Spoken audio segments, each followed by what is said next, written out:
혹시 자녀가 의무감이나 도리가 아닌 순수한 그리움만으로 부모님을 마지막으로 찾아온 것이 언제인지 기억하십니까? 세상의 모든 부모는 자녀의 행복을 바라지만 때로는 그 사랑이 자녀에게 무거운 짐이 되기도 합니다. 우리는 자녀에게 언제든 돌아와 쉴 수 있는 따뜻한 안식처가 되고 있습니까? 아니면 가급적 피하고 싶은 불편한 숙제가 되고 있습니까? 오늘 우리는 그 깊고 고요한 성찰의 여정을 함께 떠나보려 합니다. 자녀의 마음에 영원한 등불로 남는 부모가 되는 지혜로운 길을 말입니다. 세월의 강물은 참으로 빠르게 흐릅니다.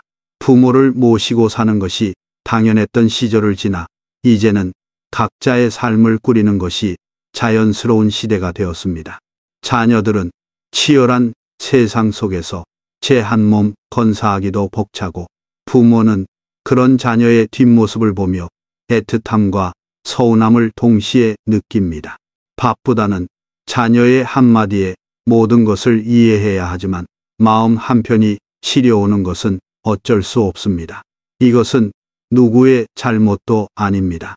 그저 시대의 흐름 속에서 가족이라는 배가 항해하는 방식이 달라졌을 뿐입니다. 중요한 것은 이 변화의 물결 속에서 우리가 어떻게 서로의 손을 놓지 않고 따뜻한 온기를 나눌 수 있는가 하는 것입니다. 자녀를 떠나가게 만드는 가장 아픈 그림자는 바로 비난입니다. 아무리 다 큰 자녀라 할지라도 부모의 말 한마디는 그의 영혼에 깊은 흔적을 남깁니다. 네가 그럼 그렇지, 그렇게 해서 뭐가 되겠니? 와 같은 비난의 말들은 자녀의 자존감을 갉아먹는 독과 같습니다. 부모는 자녀가 잘 되기를 바라는 마음에서 쓴소리를 한다고 하지만 그 말들이 자녀에게는 나는 부모에게 인정받지 못하는 존재라는 낙인으로 새겨집니다. 집에서조차 움츠러든 사람은 세상 밖에서도 어깨를 활짝 펴기 어렵습니다. 자녀가 세상의 비바람을 맞고 돌아왔을 때 필요한 것은 또 다른 비바람이 아니라 모든 것을 감싸주는 따뜻한 햇살입니다. 착취라는 단어가 너무 강하게 들릴지 모릅니다. 하지만 정서적인 착취는 우리 주변에 생각보다 흔하게 존재합니다. 자녀의 시간과 감정을 당연한 권리처럼 요구하는 것이 바로 그것입니다. 내가 너를 어떻게 키웠는데, 부모가 아프다는데 그것 하나 못해주니? 와 같은 말들은 자녀를 죄책감의 족쇄로 묶어버립니다. 효도는 본능이 아닌 감사함에서 우러나오는 거룩한 선택입니다. 자녀의 삶을 존중하지 않고 부모의 필요를 채우기 위한 도구로 여기는 순간 자녀는 부모의 곁에서 영원히 서서히 고갈되어 감을 느낍니다. 부모는 주는 존재이지 끊임없이 요구하는 존재가 아님을 기억해야 합니다. 부모님의 몸이 예전 같지 않다는 것을 자녀들도 잘 압니다. 아프고 힘든 것은 당연한 세월의 흔적입니다. 그러나 만날 때마다 아이고 죽겠다, 온몸이 쑤신다는 이야기만 반복된다면 자녀는 부모를 만나러 오는 것이 아니라 환자를 문병하러 오는 기분을 느끼게 됩니다.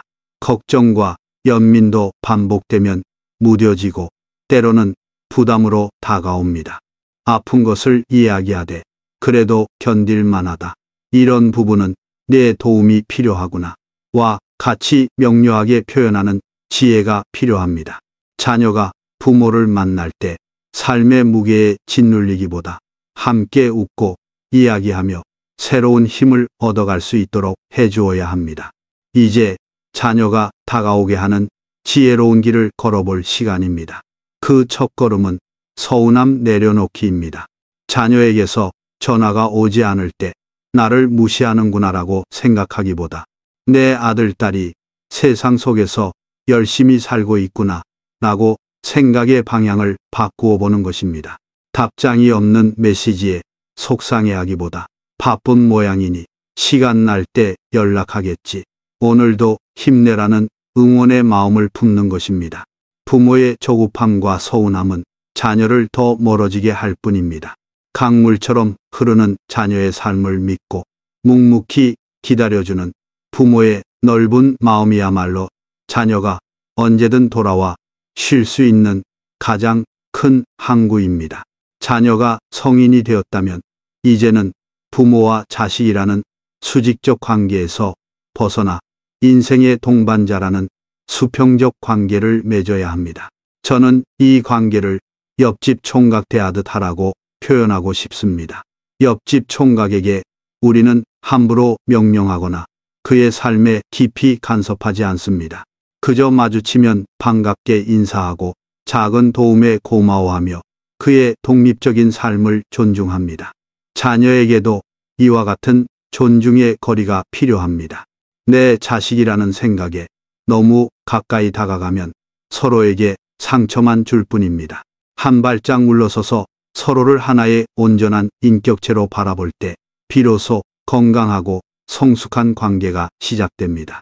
동반자는 함께 길을 걷는 사람입니다. 앞서가며 이끌거나 뒤에서 채찍질하는 사람이 아닙니다. 나란히 서서 서로의 보폭을 맞춰주는 사람입니다. 다 큰 자녀에게 부모는 더 이상 가르치는 스승이 아니라 인생의 선배로서 지혜를 나누는 친구가 되어야 합니다. 자녀가 힘든 결정을 내릴 때 정답을 알려주기보다 그의 선택을 믿고 지지해주는 든든한 버팀목이 되어주십시오. 내 생각은 어떠니? 어떤 결정을 하든 나는 너를 응원한다는 말이 그건 틀렸어. 이렇게 해야 해. 라는 말보다 100배, 1000배 더 큰 힘을 줍니다. 자녀의 마음에 따뜻한 온기를 불어넣는 가장 좋은 방법은 바로 감탄입니다. 우리는 아름다운 풍경을 보면 절로 감탄하고 훌륭한 예술 작품 앞에서 찬사를 보냅니다. 당신의 자녀야말로 세상에서 가장 위대한 작품이 아닙니까? 사소한 것에도 감탄을 표현해 주십시오. 새로 바꾼 머리 모양이 참 산뜻하구나. 내가 끓여준 된장찌개가 세상에서 제일 맛있다. 일에 대한 너의 열정이 참 멋지다. 와 같은 말들 말입니다. 가족이기에 칭찬에 인색해지는 경우가 많지만 나이가 들수록 우리는 서로에게 더 따뜻한 말을 건네야 합니다. 부모의 감탄과 인정 속에서 자란 자녀는 세상 밖에서도 자신감을 잃지 않습니다. 감탄은 거창한 것이 아닙니다. 작은 시선의 변화에서 시작됩니다. 자녀의 부족한 점을 찾으려던 시선을 거두고 자녀가 가진 고유한 빛깔을 발견하려는 노력입니다. 예전에는 방 좀 치우고 살아라 라고 말했다면 이제는 바쁜 와중에도 이렇게 깔끔하게 지내려 노력하는구나 라고 말해보는 것입니다. 월급은 적은데 씀씀이가 크다고 지적하는 대신 한정된 예산으로 알뜰하게 살아가는 네가 대견하다고 격려해보는 것입니다. 비판의 언어를 감탄의 언어로 바꾸는 작은 연습이 부모와 자식의 관계에 놀라운 변화를 가져올 것입니다. 부모의 역할은 정원사와 같습니다. 자녀가 어린 묘목일 때는 벌레도 잡아주고 가지도 쳐주며 세심하게 보살펴야 합니다. 하지만 나무가 자라 스스로 하늘을 향해 굳건히 뻗어나갈 때는 한 걸음 물러서서 그 성장을 지켜보며 믿어주는 것이 정원사의 역할입니다. 이제는 장가지를 쳐내려 하기보다 그 나무가 얼마나 멋지게 자랐는지 감탄하며 따뜻한 햇볕과 같은 사랑을 보내줄 때입니다. 때로는 그늘이 되어 쉬어가게 하고 때로는 바람이 되어 먼 곳의 소식을 전해주며 그저 그 자리에 묵묵히 서 있는 것만으로도 자녀에게는 가장 큰 힘이 됩니다. 결국 자녀가 늘 보고 싶어하는 부모는 정답을 알려주는 부모가 아니라 언제든 돌아가고 싶은 쉼터가 되어주는 부모입니다. 세상살이에 지치고 상처받았을 때 아무런 조건 없이 나를 반겨주고 내 편이 되어줄 것이라는 믿음을 주는 곳, 그곳이 바로 부모의 품입니다. 잘잘못을 따지기 전에 먼저 따뜻하게 안아주고 해결책을 제시하기 전에 묵묵히 이야기를 들어주는 것, 그것만으로도 자녀는 다시 세상으로 나아갈 용기를 얻습니다. 자녀와의 관계는 일방적인 내리사랑으로 완성되지 않습니다.